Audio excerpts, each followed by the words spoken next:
Howdy folks, OZRanger here. Now I've probably done this video 2 or 3 times just to get it right. Now I wanted to talk about night vision because the Aldi night vision device comes up on a lot of forum chats and a lot of talk on Facebook quite regularly. And I own a few night vision devices, including the Aldi, the PAR 007 and the ATN X-Sight 4K. Now what I can tell you straight off the bat is that PAR 007 is a piece of garbage. Don't buy it, and I'm going to get into telling you why. Save your money, put it towards a thermal or something. The ATN X-Sight 4K, well I got a 5-20, but I think the 3-14 would have been better for scanning and picking up your target. For most of the night shooting that you really do, I think it's a better unit. However, the Aldi night vision device is about $150. Now this has killed more critters than any other device except for my rifle. This thing is amazing. It has 3 great things that I love about it that I'll tell you about, and 2 things that I don't like. One of them we can fix, which is what all of this garbage on my desk here is about.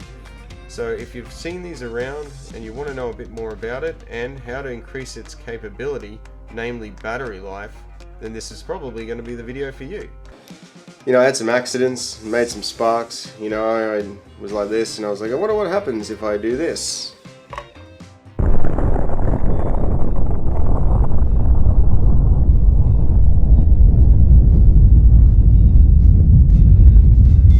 So stick around and I promise you, no imperial measurements.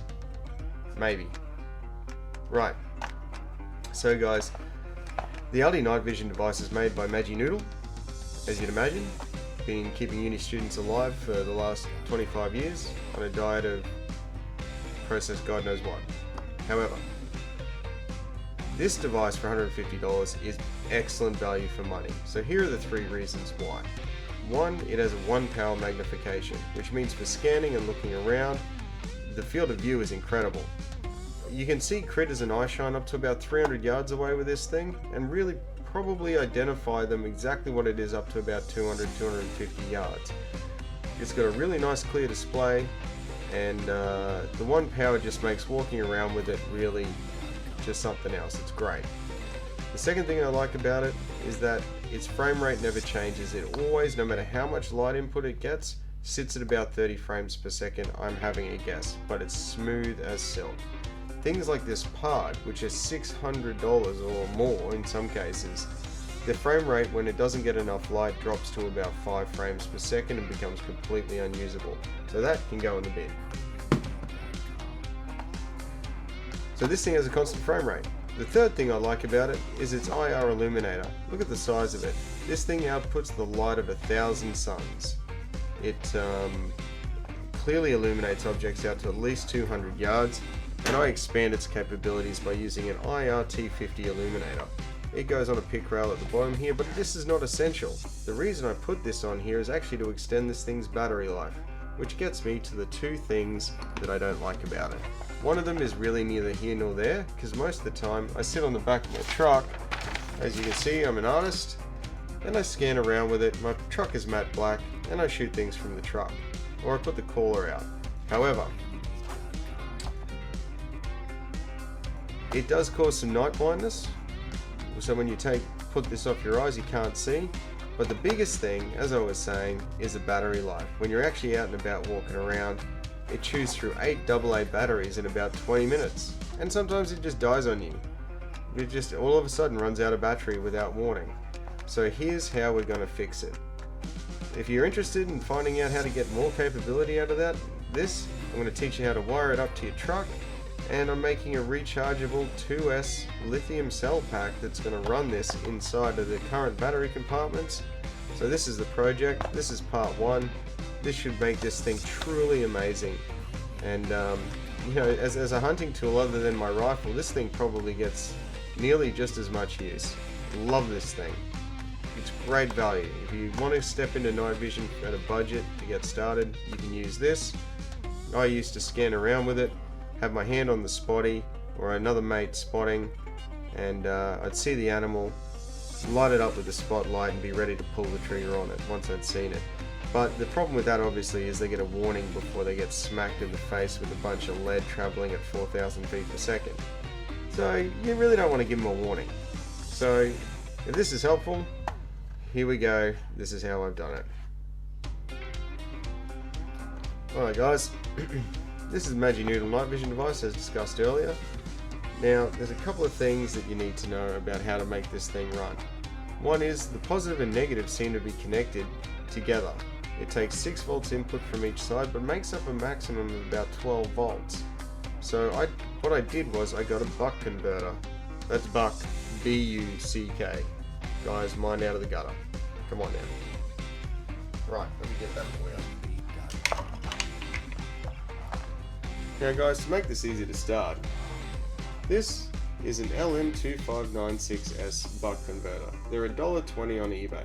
I've obviously broken mine open to show you guys what I'm doing, and I was using it to power some lights earlier and that sort of thing. These things can run anything in your home that runs on 12 volts, including LED strip lights, if you just want to get that nice modern romantic feel in your house.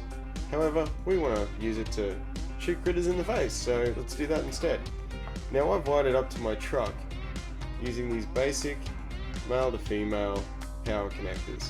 These are really good because you can just screw them in. I run a lead out to the back of the truck, plug it into my 12 volt battery, and you can use this little pot here to adjust your output voltage.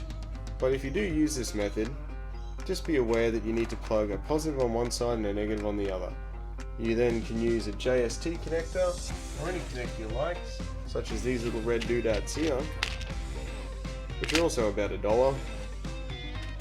And you can run that just out of the little clip on the side here, or whatever's convenient. You can plug it into your car and run this thing all day or indefinitely all night on truck power. That will save you wasting all your AA's. Really easy to do. It's literally 2 in, 2 out, tiny screwdriver. Once it's set, it can sit inside your truck, never have to worry about it.